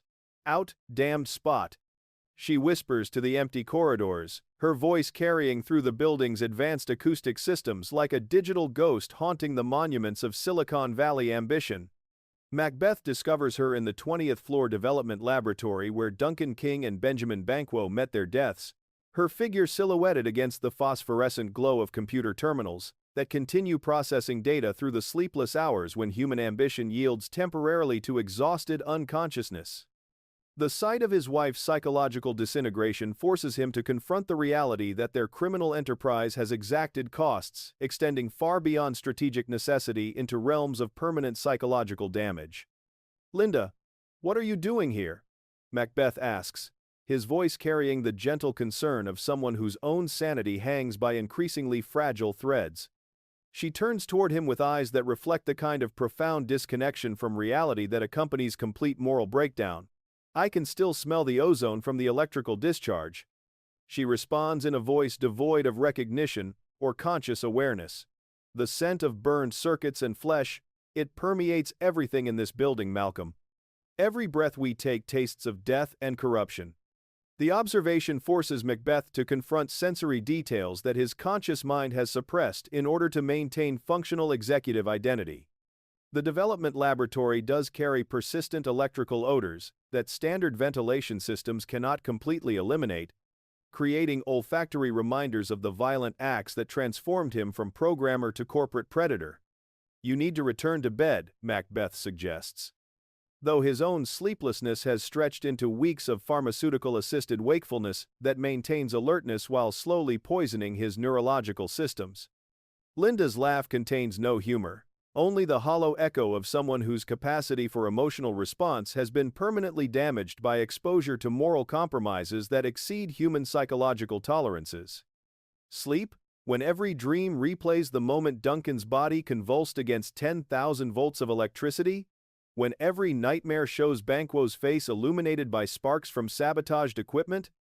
The detailed recollections reveal the extent to which guilt has infiltrated Linda's unconscious processes, creating psychological feedback loops that force her to relive traumatic memories with photographic precision. Macbeth realizes that her deteriorating mental state represents a security vulnerability that could expose their criminal conspiracy if her condition becomes visible to employees or investigators. Through the laboratory's reinforced windows, the first hints of dawn begin painting Silicon Valley's eastern mountains with pale orange light, marking another sleepless night in the corporate fortress that has become their psychological prison. The lights of competing technology companies continue their eternal constellation across the Santa Clara Valley, representing thousands of programmers and engineers whose pursuit of innovation remains untainted by the moral corruption that has consumed Duncan Dynamics' leadership. "The FBI agents were here again yesterday," Linda continues, her voice maintaining the disconnected tone of someone reporting information from parallel reality. "They interviewed Janet Chen for 3 hours about the encryption algorithms you forced her to compromise for the Defense Department contracts. She knows about the back doors. Malcolm, she helped implement the vulnerabilities that give government agencies access to civilian communications." The revelation strikes Macbeth like cascade failure propagating through interconnected systems, forcing him to confront the possibility that his attempts to satisfy military contract requirements have created additional exposure to federal investigation. The encryption backdoors that seemed like strategic advantages now represent evidence of potential treason that could justify the death penalty if prosecutors can establish intent to compromise national security. What exactly did Chen tell them? Macbeth asks, his executive composure cracking to reveal the desperate fear that consumes his consciousness during moments when careful control systems fail to maintain artificial confidence. "Everything." Linda responds with the clinical precision that once made her legendary among Silicon Valley's marketing professionals, but now sounds like automated systems reporting catastrophic data without emotional context. The timeline of code modifications, the authentication logs showing unauthorized access to secure development servers, and the financial records documenting payments from accounts controlled by Victoria Weird's venture capital network. The comprehensive nature of Janet Chen's cooperation with federal investigators confirms Macbeth's worst fears about the scope of evidence available to prosecutors, building cases that could result in multiple life sentences for conspiracy, murder, and treason. The systematic documentation of their criminal activities creates an electronic paper trail that even the most sophisticated cover-up efforts cannot completely eliminate. As morning light gradually illuminates the development laboratory where their criminal enterprise began, Macbeth realizes that the digital empire he constructed through murder and betrayal has become a monument to the inevitable failure of technological ambition corrupted by moral compromise.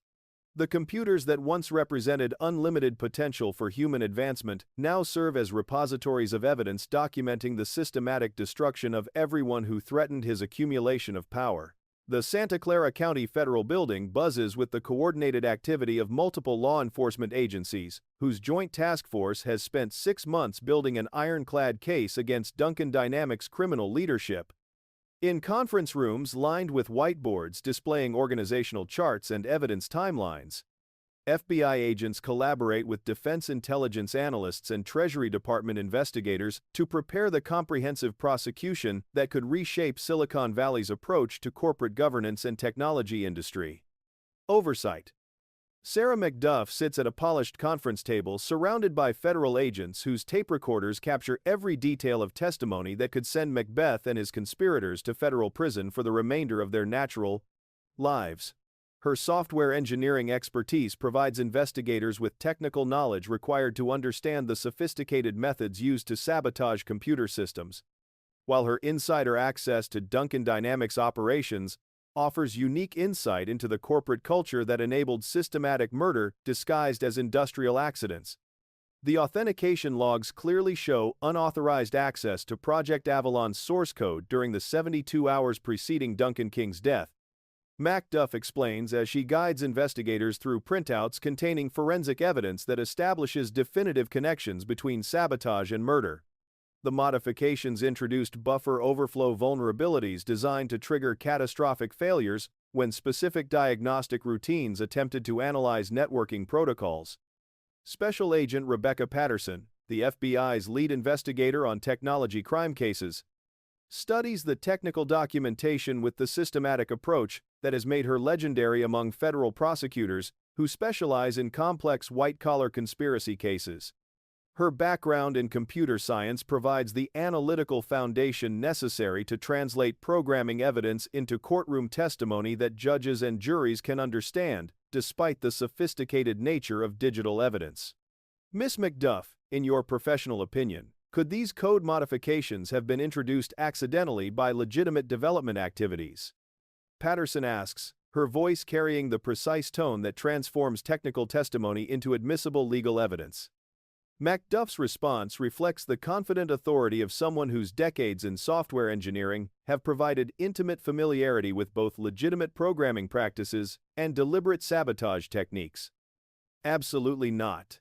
The vulnerabilities were crafted with surgical precision to affect only the specific hardware configuration that Duncan used for prototype testing.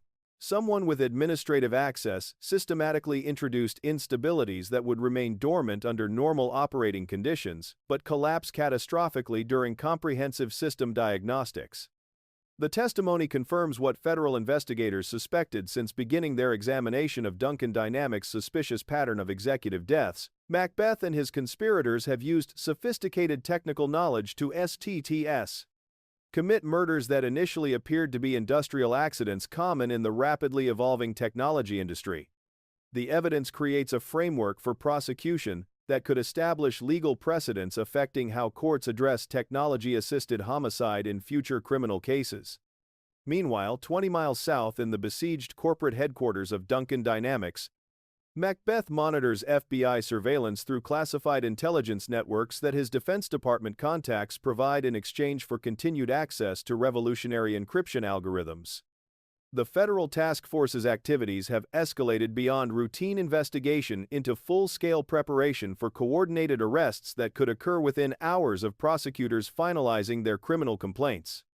Victoria Weird enters Macbeth's bunker-like executive suite, carrying encrypted communications from private military contractors, whose international operations offer potential escape routes for corporate executives whose crimes have attracted terminal government attention. Her platinum hair remains perfectly styled despite the mounting pressure, but her eyes reflect the calculating desperation of someone whose investment in Macbeth's criminal enterprise faces complete loss through federal prosecution. The Justice Department is preparing to unseal indictments charging you with multiple counts of murder, conspiracy, treason, and violation of federal computer crime statutes, she announces with the clinical detachment that has characterized her most dangerous strategic recommendations. Macduff's cooperation provides prosecutors with technical evidence establishing premeditated intent to commit murder through sophisticated sabotage methods. The confirmation of Macbeth's worst fears about Sarah Macduff's testimony transforms his psychological state from paranoid vigilance into the kind of desperate calculation that accompanies recognition of inevitable capture. The prospect of spending the remainder of his life in federal prison creates cascading panic that threatens to overwhelm the pharmaceutical assistance he has used to maintain functional executive consciousness during months of sleepless stress. What are our options? Macbeth asks, his voice carrying the hollow desperation of someone whose elaborate criminal enterprise has finally attracted consequences that cannot be eliminated through additional violence or corporate maneuvering. Victoria's smile contains the predatory satisfaction of someone whose long-term strategic planning has anticipated exactly this scenario. My contacts in Central Intelligence Operations have arranged extraction protocols that could transport you to countries without extradition treaties.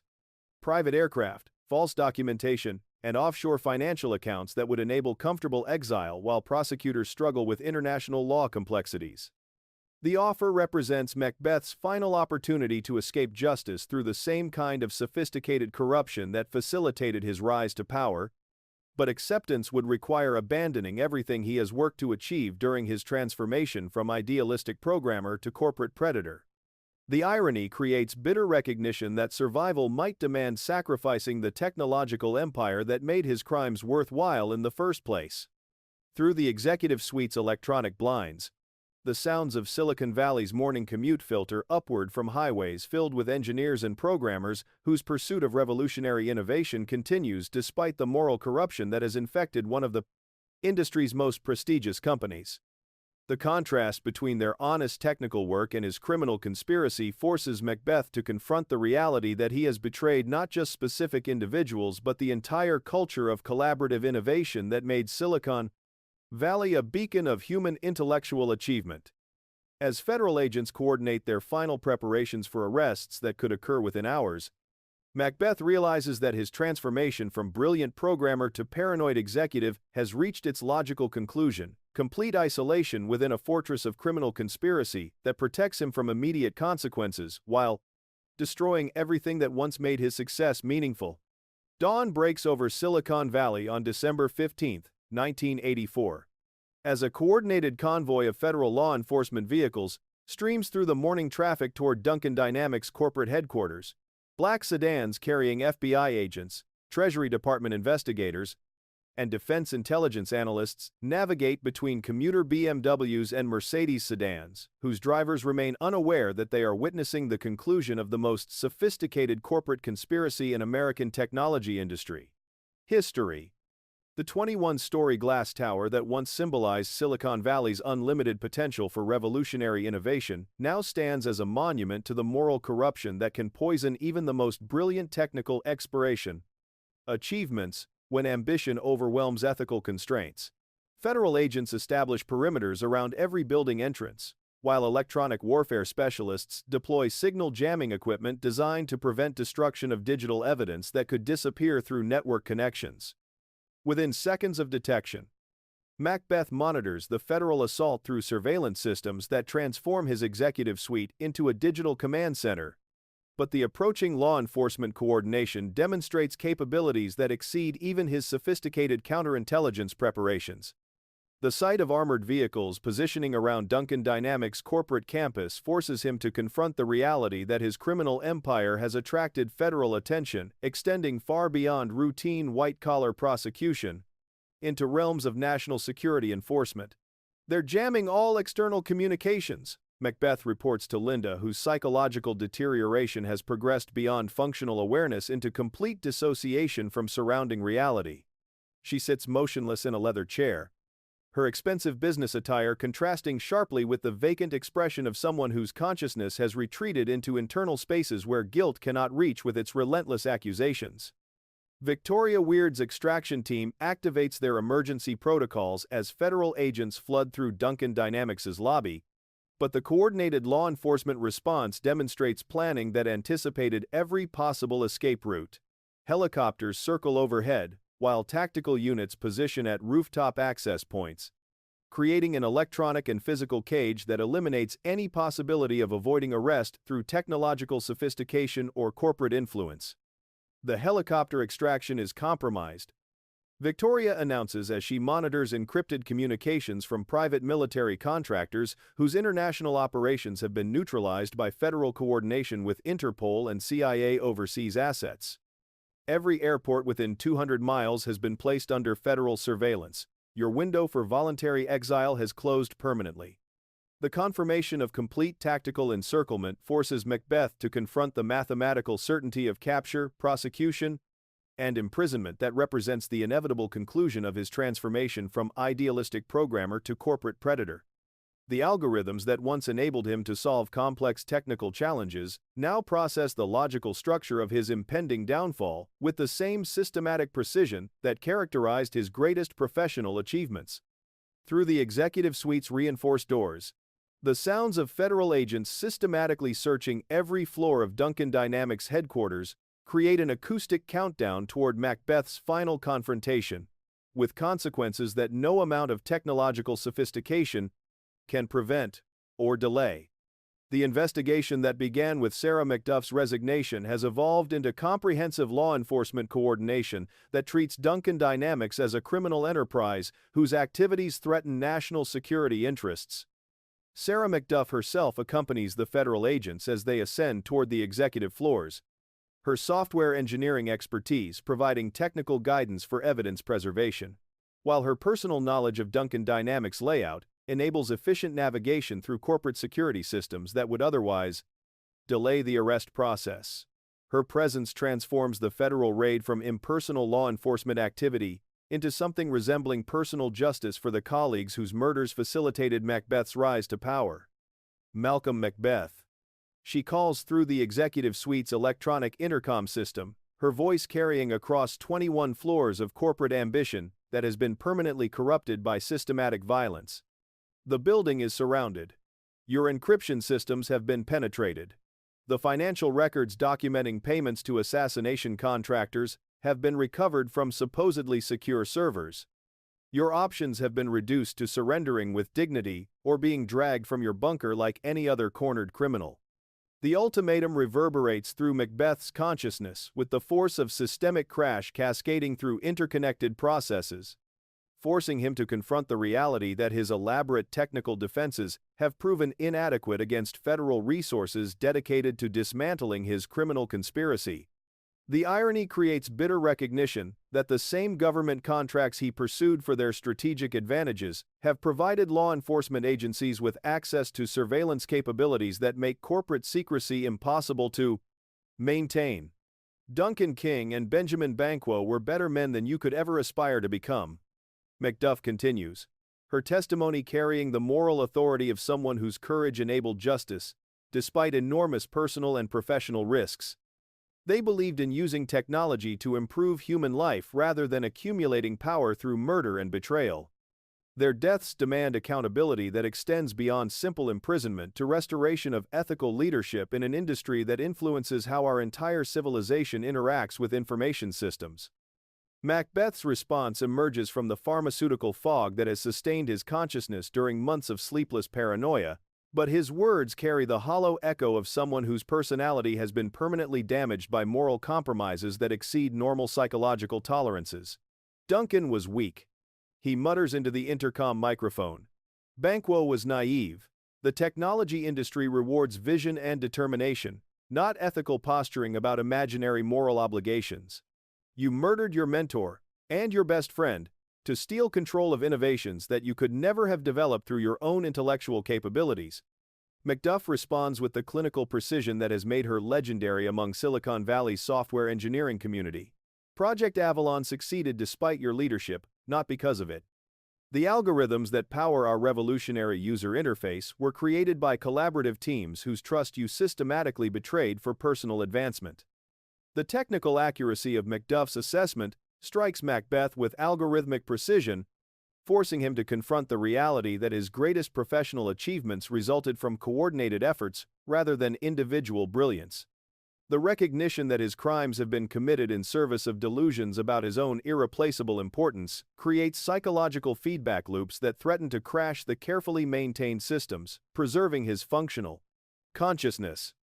Federal agents breach the executive suite's security systems with the coordinated efficiency that characterizes successful law enforcement operations against sophisticated white-collar criminals, their entry accompanied by the electronic screams of alarm systems, whose advanced encryption proves inadequate against government resources, designed specifically for penetrating corporate security measures. Macbeth finds himself surrounded by armed professionals whose tactical training and legal authority represent the ultimate triumph of institutional justice over individual criminal ambition.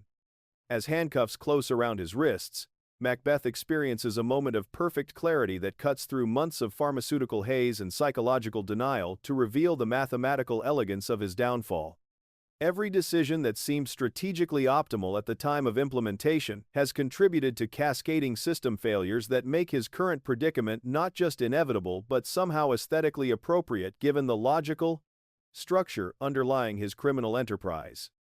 Linda Macbeth's arrest occurs simultaneously in the adjacent office, where her psychological breakdown has progressed to complete catatonic withdrawal from external reality.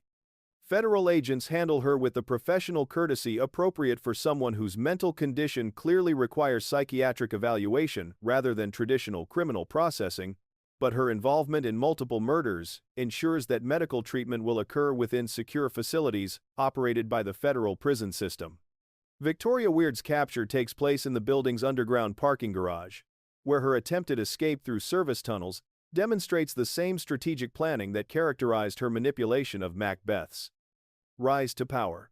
Her resistance to arrest proves futile against federal tactical teams, whose coordination reflects months of preparation for exactly this contingency, transforming her from predatory venture capitalist into another defendant facing life imprisonment for conspiracy to commit murder. As dawnlight floods through Silicon Valley's corporate corridors, federal agents begin the systematic process of dismantling Duncan Dynamics' criminal operations while preserving the legitimate technological innovations that could continue benefiting human civilization under ethical leadership. The company's revolutionary software achievements survive their creators' moral corruption, providing a foundation for future development under management committed to the collaborative principles that originally made Silicon Valley a beacon of human intellectual progress. The morning newspapers will carry headlines about the largest corporate conspiracy prosecution in American technology industry history, but the deeper significance of Macbeth's downfall extends beyond simple criminal justice to questions about how brilliant individuals can transform into monsters when ambition overwhelms the ethical constraints that enable civilization to function. Silicon Valley's pursuit of revolutionary innovation continues, but the lessons learned from Duncan Dynamics' corruption will influence how future generations of programmers and entrepreneurs balance personal advancement against moral obligations to the collaborative communities that make technological progress possible.